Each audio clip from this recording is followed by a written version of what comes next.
It was a Friday evening like any other, or so I thought. My wife, Jenna, was cooking dinner while I sat on the couch, flipping through channels. We hadn't been fighting, but there had been tension building for weeks, little things going unsaid, moments of silence lasting too long. I asked her a simple question, something about her phone buzzing constantly that week. "Is everything okay?" I said. Her face changed instantly. She put down the spoon and stared at me, eyes suddenly wet. "You don't trust me, do you?" she snapped, her voice breaking. I was caught off guard. "What are you talking about?" I replied. "I just asked if everything's all right." She threw the spoon into the sink, and tears started streaming down her face. "You think I'm cheating, don't you?" she shouted. "I can't live like this." Before I could say anything else, she grabbed her purse and stormed out. I stood there frozen. I heard the front door slam, and the silence that followed was deafening. I tried calling her, but she didn't pick up. I messaged her, but no response. After a while, I gave up and sat on the couch in shock. Hours passed. It was nearing midnight. I had no idea where she'd gone. Then I saw a text pop up from one of her friends. "She's at the club. Don't worry. I'll watch her." That didn't make me feel any better.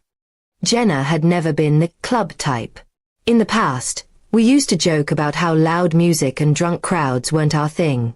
But now she was out there, emotional, upset, and probably drinking. At around 2:30 a.m., I heard the door creak open. I got up instantly. She walked in, makeup smudged, heels in her hand, eyes puffy.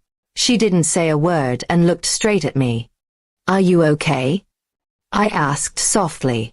She just nodded, dropped her purse, and walked past me to the kitchen. I followed her.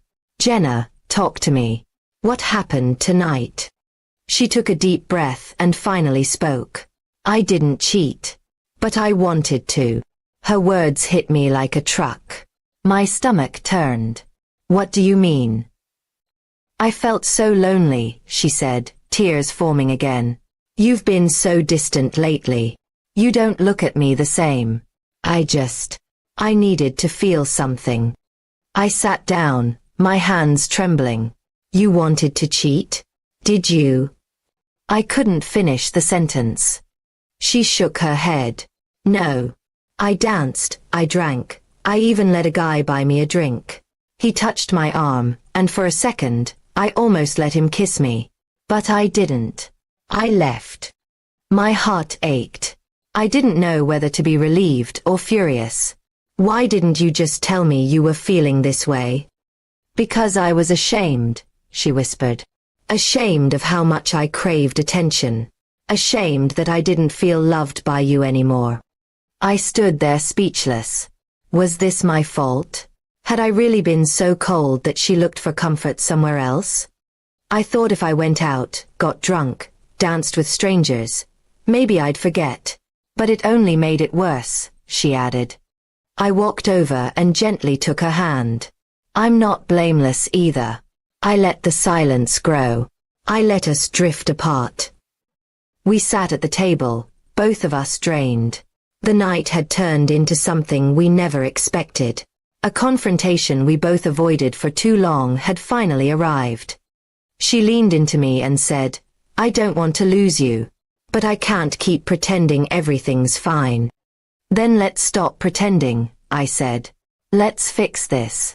Not by blaming each other, but by starting fresh. Together." Jenna nodded, her tears falling freely now. "I want that too. But it won't be easy." "I know," I said. "But the fact that you came back, that you told me everything, that means something." We talked until the sun came up. Honest, raw, and open for the first time in months.